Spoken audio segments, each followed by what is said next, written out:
Hello and welcome to GE Spotlight. My guest today is Richard de Cruz from British Airways, and it's a very special welcome, Richard, because I don't think we've ever had British Airways on the programme before, so a first for me, and I'm really looking forward to learning all about British Airways and what you're up to. Now, I want to start off by asking you about the newest aircraft to enter your fleet, the A380 and the 787. You've had both types in your fleet now for a year or so. How's it going, and what can passengers expect? Okay, well, you quite rightly say, we're in the middle of our fleet investment program, which saw the delivery of actually 3 new aircraft types, the 777-300, which joined us in 2010, and then in 2012 we had the 380 and the 787-8. And we're just about to enter service with the 787-9. Okay, so the great thing about all of those aircraft is the customers can expect a whole new aircraft interior. We introduced our new Thales in-flight entertainment system with the entry into services of those types, which really means much better picture quality, much better reliability, and a whole wealth of content choice, which is really crucial to the customer IFE experience. Now let's just get a little bit of information out of the way first. Who are your main suppliers in terms of programming, seat systems and connectivity, if there is any? Okay, so we've got quite a mixed selection of suppliers across our entertainment portfolio. So our predominant system is still the Rockwell Collins D-Test system, which is fitted on our 777-200s and 747s. But with the introduction of the new aircraft types, we started installing the Thales i5000, i8000 video on demand system, and only last month we introduced the Panasonic EX3 as part of our 747 refresh program. So that's our first time we've had a Panasonic in-flight entertainment system in British Airways. And how did that retrofit go?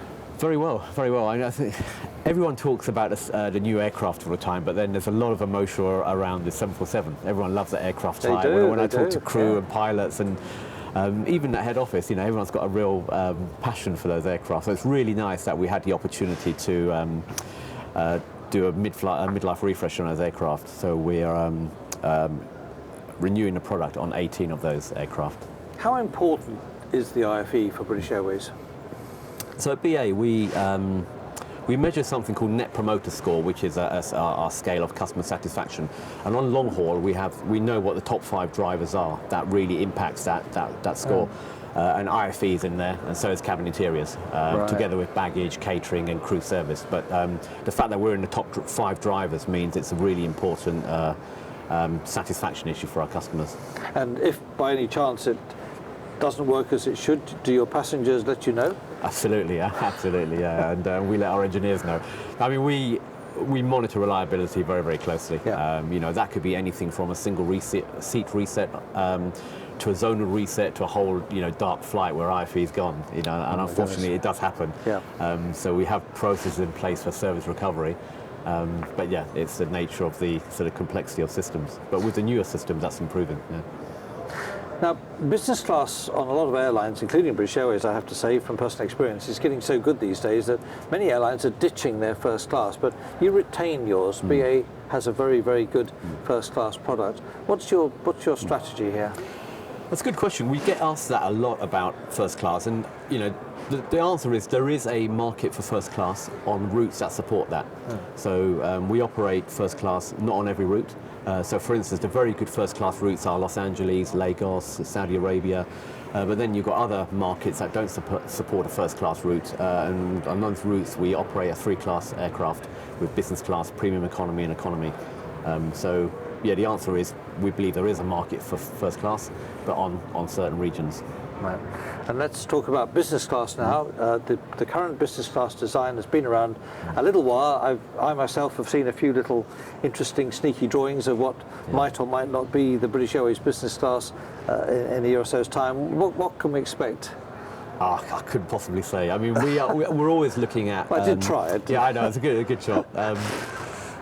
I know. Any product development department has a natural product development life cycle. So we're constantly looking at what the next generation of that product could be, whether it's an evolution or a revolution. So, for instance, our first-class product on the 787-9 is more of an evolution of the successful first-class product which we introduced in 2010. So yeah, you'll have to wait and see what we do with Club World next. Mind you, with a fleet of your size, we're talking about a major investment. Yeah, and I think that's always tricky for any airline, really. You know, consistency of product, aircraft downtime, you know, alignment with maintenance checks, and you know, from a product perspective, we want to get our new product out as fast as possible. Whereas that's not always the most practical way to do it, or even the cheapest way to do it. So yeah, it's one of these things that we struggle with. Yeah, but it is a big investment. Now, British Airways is part of the International Airlines Group, IAG. It's also part of One World Alliance. How much in your day-to-day life do either of these organisations affect the way you do your job? How much cooperation is there between the various partners? I think certainly from an IAG perspective, there's a huge amount daily. We pretty much talk to our colleagues in IAG on a daily basis. It depends on what project work's going on at the moment. So right now we're in the process of speccing out our A350s and 787-10s, and they're being bought as IAG aircraft, so for British Airways and Iberia. So we're trying to have as much of a common spec as possible, so that the aircraft are free to move between the different airlines should the need arise. So there's a lot of cooperation between us, Iberia, and IAG. And in fact, at the Apex conference this year, we attended with a couple of colleagues from IAG. So. And does that cooperation extend to content?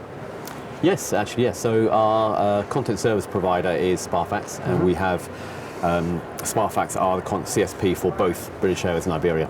And does that make life easier for both airlines, do you think? In some ways, I mean, obviously with Iberia requiring Castilian and Spanish, that doesn't always line up, and content availability is more restricted for them.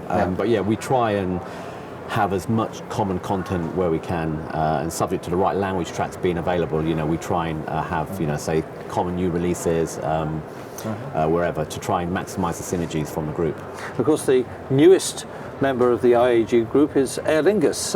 Do you look forward to working with your colleagues from Dublin? We do, actually, yeah. Already? I mean, we haven't had much contact with them yet because it's such a new sort of entry into the group. But no, we do look forward to it. So we've already done a little bit of work in the background to see what IFE systems they've got and, you know, what connectivity they've got, so nothing comes as a surprise. Yeah. Talking of connectivity, let's turn the spotlight on that particular subject now. Correct me if I'm wrong, but my impression is you've held back a little bit on connectivity. Is that because you don't see a demand for passengers, or are you waiting for the technology to mature a little bit more?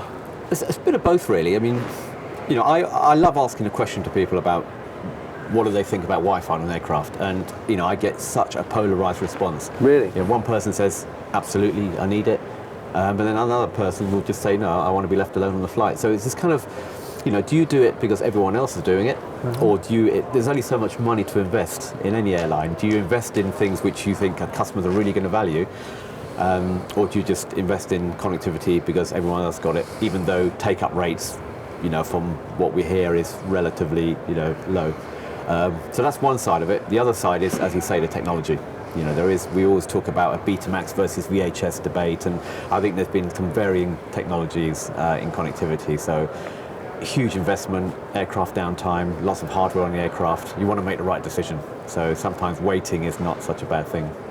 Now, as BA's IFE manager, your main concern, I imagine, is with the long-haul fleet, which is where entertainment is vitally important. But British Airways has a very large short-haul fleet serving many destinations in Europe. Do you have any dealings with the short-haul fleet, or do you anticipate having any in the future? Absolutely. I mean, I'm responsible for the entertainment right across our fleet. Now, there's less of a demand for entertainment on short haul, but last year we did announce that we were working with Inmarsat on their European air-to-ground connectivity product. So, in a way, that's the ability to give our customers some distraction during a flight. But in terms of pure entertainment, we're certainly not looking at installing in-flight entertainment systems into short-haul aircraft. What about, say, streaming video, where perhaps passengers might have a tablet and they might be able to download and watch the news, or watch a destination video or something? Yeah. Is that a possibility? It is. I mean, the beauty of installing a connectivity system on an aircraft, they generally come with wireless streaming built in. So there's a media server at the front that you can preload content on.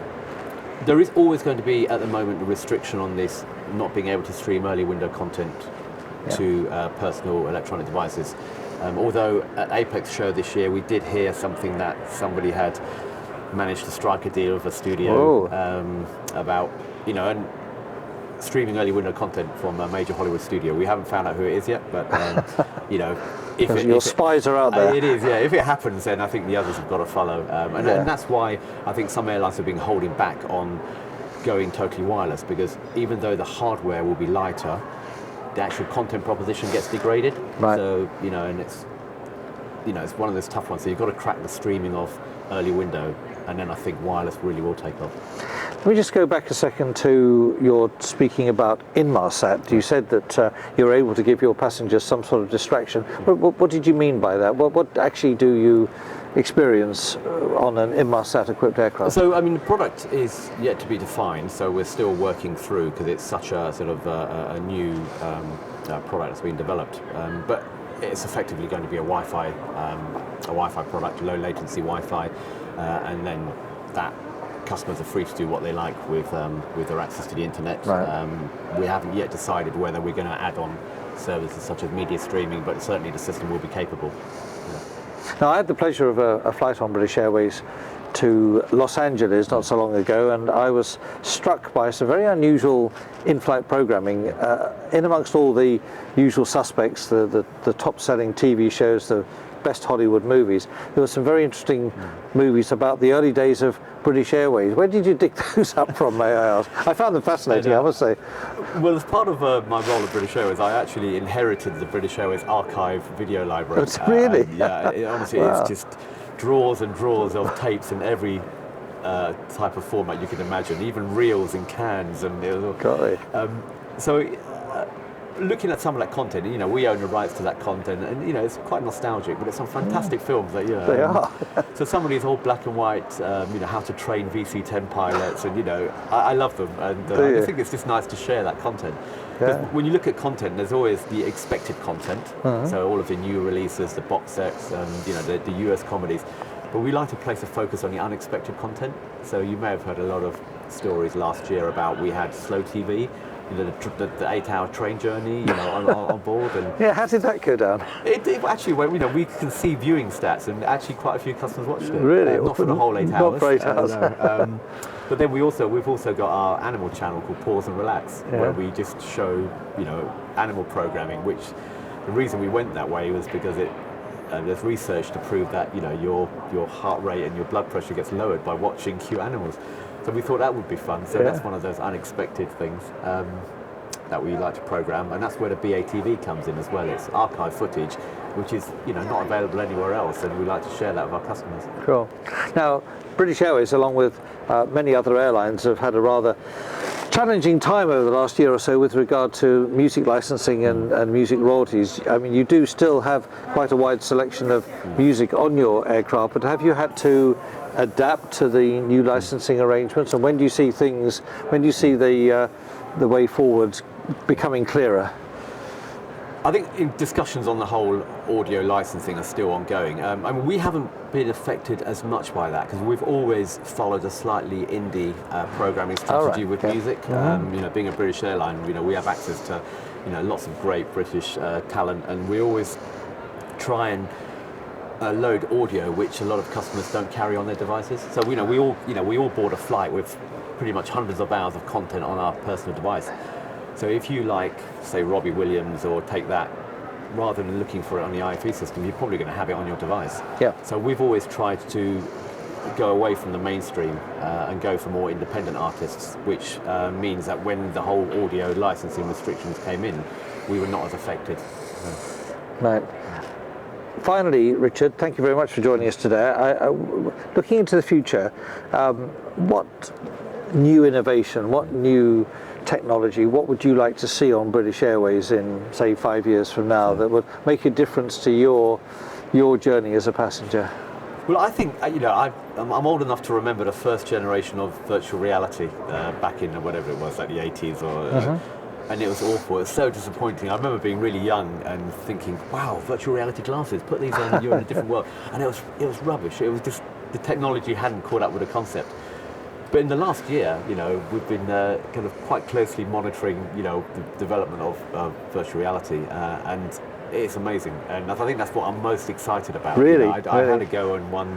In fact, we have one in the office, one of the Samsung headsets. Yeah. And you can literally transport yourself into a cinema of 500 seats and watch a movie. And you actually feel you can, you know, see the leather seat, and you can look back and see the projector, and you know, there are some, you know, that you can buy off the shelf, and amazing. So I can always imagine a customer sitting in an economy cabin and then suddenly putting on one of these virtual reality headsets and just imagining they're in a cinema on their own. So, of course, you could always put a projector up into the into the overhead locker. Maybe a big screen on one of the cabin divides. Thought of that? Call it cinema class. Yeah. You could. Yeah. It's funny you say that. I remember when I was talking to one of our engineers the other day, and he remembers the days of the projectors. And every time the plane landed, sometimes the three. The red, green and blue would go out of alignment, and you have to kind of line them all up again, and otherwise you get this kind of blurry picture and people sitting on cushions so they could see. Those were the days, Richard. I know, thankfully behind us. Richard, it's been a great pleasure talking to you. Thank you very much indeed for joining us. Thanks.